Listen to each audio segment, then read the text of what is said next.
अस्सलाम वालेकुम तमाम सुनने वालों को सिलसिला हदीस में खुश आमदीद। आज हम बात करेंगे सही बुखारी की हदीस नंबर 17 के बारे में। इस हदीस मुबारका में भी गुज़िश्ता अहादीस की तरह ईमानियात के बारे में बताया गया है, यानी वो अमाल जिनके ज़रिए एक मुसलमान का ईमान मुकम्मल होता है। और बेशक इन अमाल के ज़रिए ना सिर्फ़ एक हकीकी मुसलमान की तख्लीक होती है, बल्कि ईमान के ऊँचे तरीन दर्जे तक रसाई भी मुमकिन है।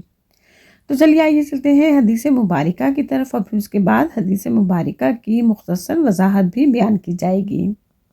हदीस नंबर 17 हज़रत अनस रज़ियल्लाहु ताला अन्हु से रवायत है। वो नबी अकरम सल्लल्लाहु अलैहि वसल्लम से बयान करते हैं कि आप सल्लल्लाहु अलैहि वसल्लम ने फरमाया, ईमान की निशानी अंसार से मोहब्बत रखना और निफाक की निशानी अंसार से बुग़्ज़ रखना है। अंसार अरबी ज़बान का लफ्ज़ है जिसके मायने हैं मददगार, यानी मदद करने वाले। अब अंसार मदीना मुनव्वरा के वो लोग थे जिन्होंने रसूल पाक सल्लल्लाहु अलैहि वसल्लम को और सहाबा इकराम को मदीना में पनाह दी, और ऐसे वक्त में आप सल्लल्लाहु अलैहि वसल्लम का साथ दिया जब कोई और कौम आपकी मदद के लिए तैयार नहीं थी। उन्होंने इंतहाई खुशदिली के साथ अहले मक्का को खुशामदीद कहा, और जिस तरीके से वो महाजरों की मदद कर सकते थे उन्होंने की।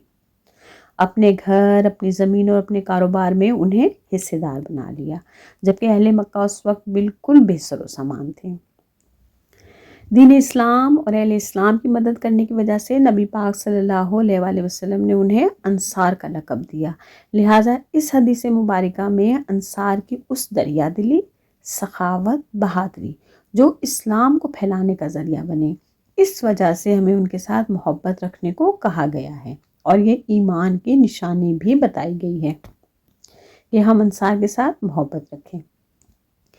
इसी तरह सही मुस्लिम की भी एक हदीस मुबारका है जिसमें आप सल्लल्लाहु अलैहि वसल्लम ने फरमाया, कोई शख्स अंसार से बुग़्ज़ नहीं रख सकता जो अल्लाह ताला पर और आखिरत के दिन पर ईमान रखता हो।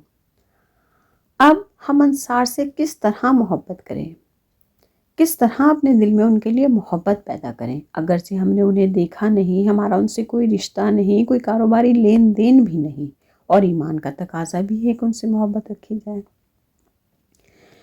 इसको एक छोटी सी मिसाल के ज़रिए समझते हैं कि जब इंसान किसी से मोहब्बत करता है तो उसके बारे में बात करता है, उसके बारे में सोचता है, उसकी किसी भी अच्छी आदत को दिली तौर पर पसंद करता है।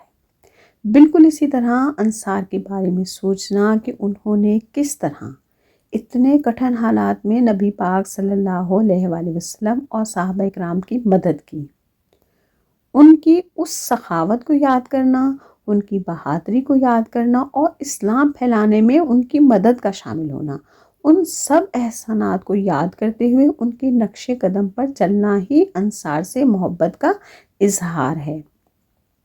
उनके आला खसाइल को अपनी ज़ात का हिस्सा बनाना।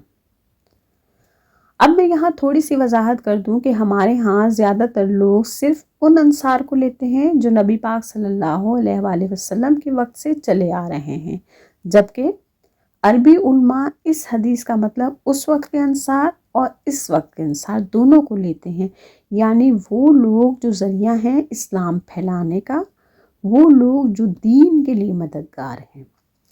लिहाजा हर वो शख्स जो मदद करने वाला है अल्लाह के दीन के हवाले से, अल्लाह के दीन की अशाअत करने वाला है, उससे मोहब्बत रखना ईमान की निशानी है, और उससे बुग़्ज़ रखना यानी उससे हसद करना, उससे कीना रखना नफाक की निशानी है।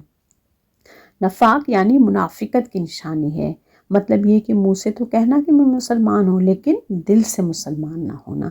लिहाजा अल्लाह सुब्हानहू तआला से यही दुआ है कि अल्लाह ताला हम सबको दीन की सही समझ अता फरमाए, और इसके साथ साथ दीन पर अमल करने की तौफीक भी अता फरमाए, आमीन।